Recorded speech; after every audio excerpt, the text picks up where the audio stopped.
In the words of Friedrich Nietzsche, amor fati, which in Latin means love your fate, which is in fact your life. Trigger warning, in this video, we are discussing topics of essay, violence, and trauma. Please be advised. This decision was not taken lightly. I was crying a lot. I could not sleep, or I slept a lot. Doesn't help that every time I do those things and put stress on my body, I end up getting PCOS flare-ups. You're probably wondering, Victoria, why are you doing this to yourself if you sound like you're unhappy making this decision? Well, I'm gonna tell you why. I am moving across the United States from the West Coast to the East Coast. The reason why I cried so much is because I am leaving a lot of my old life behind. I am not planning to come back in California, or at least in Los Angeles, for a while. I am also letting go of a lot of things that no longer serve me. I have been wanting to move out for a long time, but what stopped me was fear. I was very fearful of one day losing my parents in some form, some way, and I felt guilty of leaving a lot. I have complex post-traumatic stress disorder. What that means is that I've dealt with many traumas in my life, and it was very ongoing. That is because of my upbringing. I grew up in a very dysfunctional household. I also tend to have the guilt of every other child of an immigrant parent or parents. Feel guilty living your own life because they were too stuck on survival mode. Even though my father always told me to live my life on my own terms, that guilt very much engraved in our DNA. I am also the second born, so being the second born is very interesting. I'm very much have middle child syndrome. I grew up with the immense amount of loneliness. I was very much an introvert.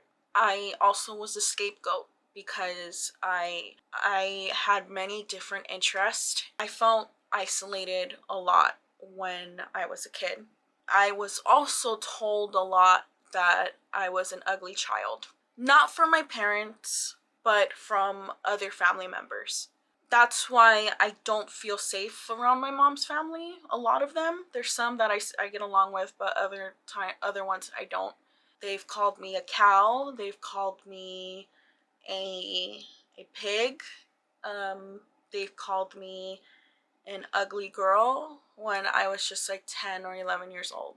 I also experienced sexual assault from an uncle from my mother's side. I had a fucked up upbringing. My parents were also kids themselves. They were teenagers and when they started a family, so they didn't even have time to really get to know themselves. My childhood up to my teenage years, I felt like an ugly duckling, was very focused on school, but I also was very much started to get involved in the subculture. And with that being said, I attracted my ex-boyfriend, and I met my ex when I was 15, and he just turned 24 in Vampire Freaks. That was the first time I felt some sort of validation, some sort of love, some feeling of being wanted and needed, and it was fucked up because I was just a kid. Goth was not popular. It's not as accepted as it is now.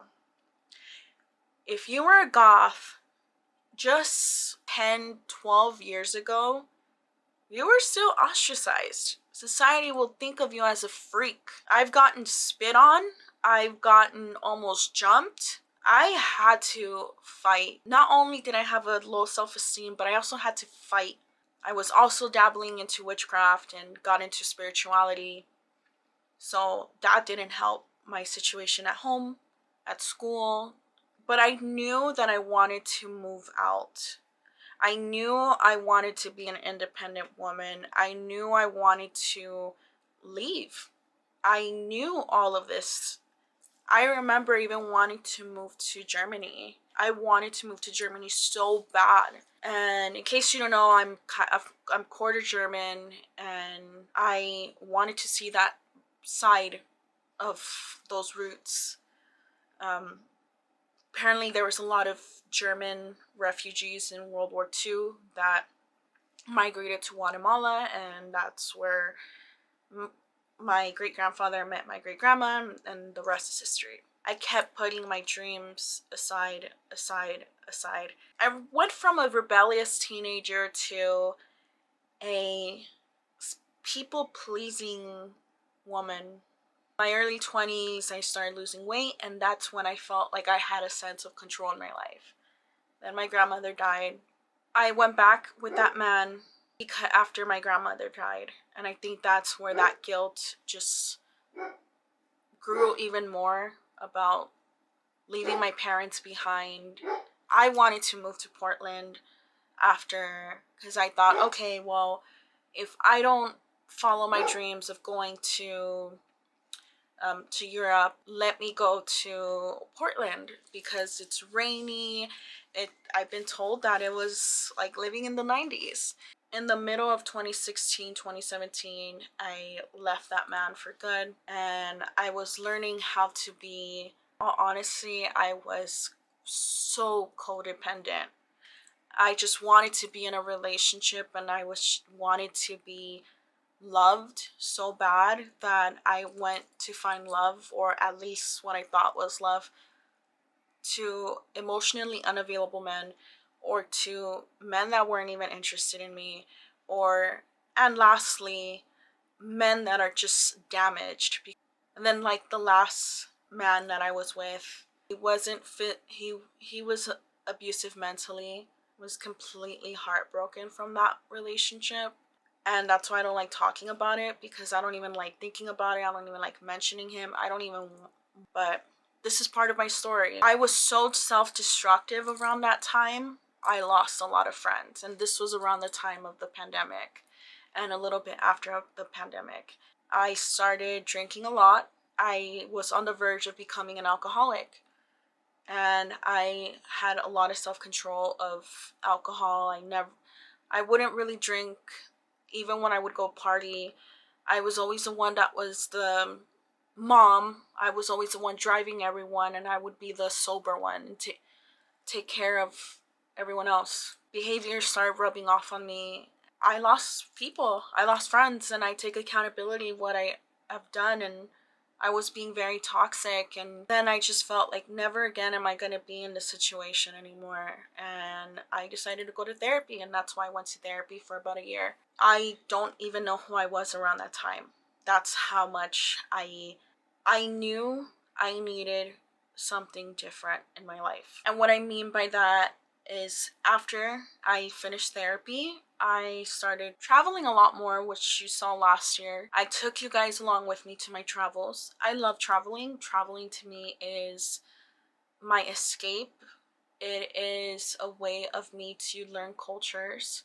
But I always had to start over. I never really had a foundation. I always had to start over from saving money and then spending all that money in traveling and then starting over again. And it was a cycle that I've been dealing with actually for a while, even before last year.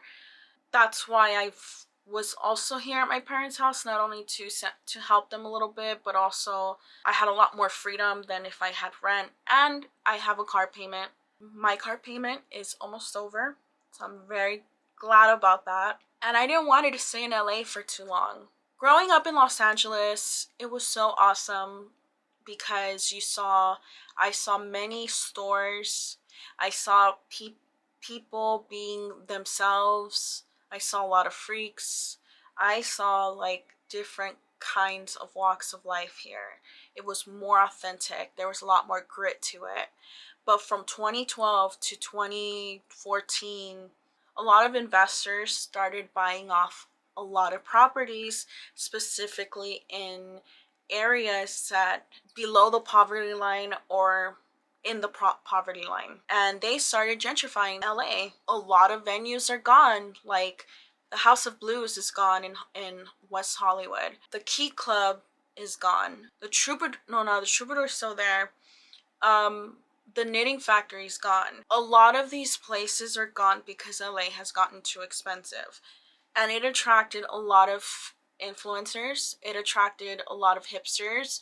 It attracted a lot of people that have money. And that's another reason why I didn't move out on my own. LA has this energy around it that you have to be famous, or you have to fake it till you make it. There's so much truth behind that statement, because in LA, a lot of times, this is including the goth scene, cancel culture is so prominent here. It's like every day there's somebody getting canceled in the goth subculture. I don't want to be around negativity in my life. I wasn't attracted to LA anymore. I have a love and hate relationship here. I love it because I grew up here and because I met a lot of my friends. But even the weather, it's always hot here. I don't like the heat. I get very sick around the heat. And I'm not even trying to be like a vampire or pretend like I'm one. It's just as soon as I step out of the house, I start getting a migraine. And I need that balance of seasons. And for example, it's spring right now and it's only lasted like 3 weeks. It's already the hills are already starting to go brown.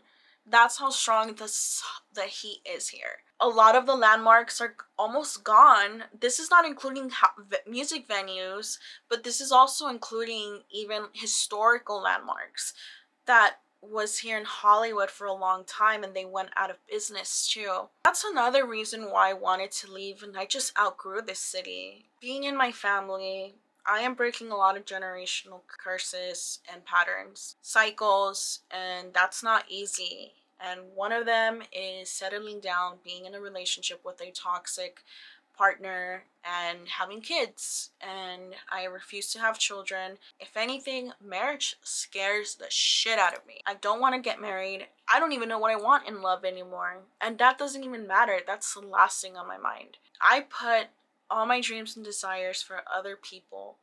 I put other people's emotions, feelings, needs first more than mine. I am an empath, and I know their psychologists are speculating that being empathic has to do with trauma, and maybe it is.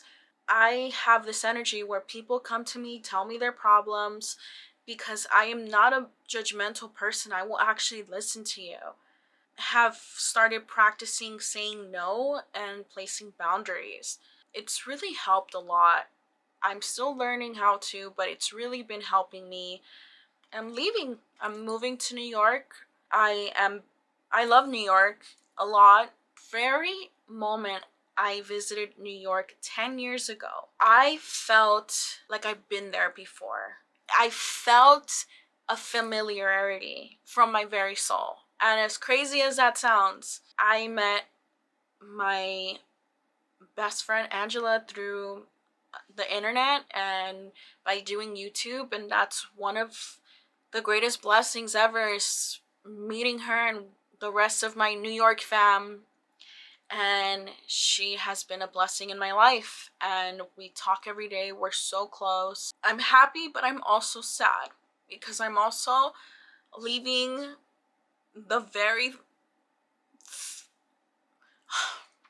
I'm leaving someone behind, and it's not even a person, but it's a dog.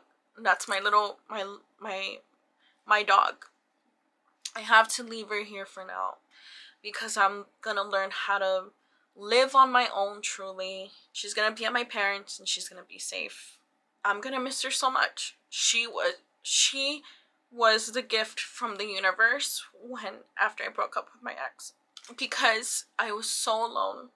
I had this immense amount of loneliness. I made friends with that loneliness, But I feel it's so heavy sometimes, especially when I'm here in California. And I don't feel that way in New York. And I'm excited to learn about the city, learn about my surroundings, have a new routine. I just want to be where it's more real. And sometimes in California, it doesn't feel like it's real here. Everybody's fucking delusional. Not everybody, but a lot of people are delusional here. I don't want to make friends with somebody knowing they used me for their fucking gain, for their notoriety. Fuck that. I like my alone time. I'm an introvert, but I also like having a small community anywhere I go. I love making new friends, and that's what I'm excited about New York, from the mundane to the big events in my life and new chapters. New York is a very multicultural city. I also enjoy the fact that there's so many museums, there's so many multicultural activities that you can go to, bookstores, being in parks, and I'm also excited to explore the goth scene over there. Really grateful for this opportunity, but like I said, I have been sad because I'm leaving a lot of my old life behind, and I feel that guilt of leaving my family and my parents behind, especially my siblings. I'm really close to my younger siblings, and but at the same time, like, I cannot grow in a environment where there is so much pain. I have a good relationship with my parents, but that doesn't mean that the trauma isn't there. This is not only just with my parents, this is including from other family members too. I'm nervous, but I'm also excited. I have healed this wound of my lack of confidence with myself. I truly feel like I'm starting my life for myself. And what I mean by that, I had so many obstacles, delays. Yeah, I even put myself behind. I am by self-sabotaging. I wish I could have had that a lot sooner, especially in my 20s, instead of taking the actions what I was doing in the past. It's better late than never. That's why I always say that music saved my life. Making this video, I'm also making this video because I do want to say I'm going to focus more on my art. I am not going to take two jobs. I will just be okay by living on my own, by my means, and having my YouTube channel. And I really want to put more focus and be more consistent. And I'm relearning how to parent myself and also be more consistent and disciplined, because with discipline comes a lot of freedom. That's why I always practice kindness. I feel I don't want to be like other people that choose to be negative, that choose to be malicious, that choose to be, because they blame the world for everything that has happened to them. It wasn't their fault. That you can choose to be a kind person, but being a kind person is hard. Being a kind person and doing the work, going to therapy, overcoming any mental disorders, overcoming stress.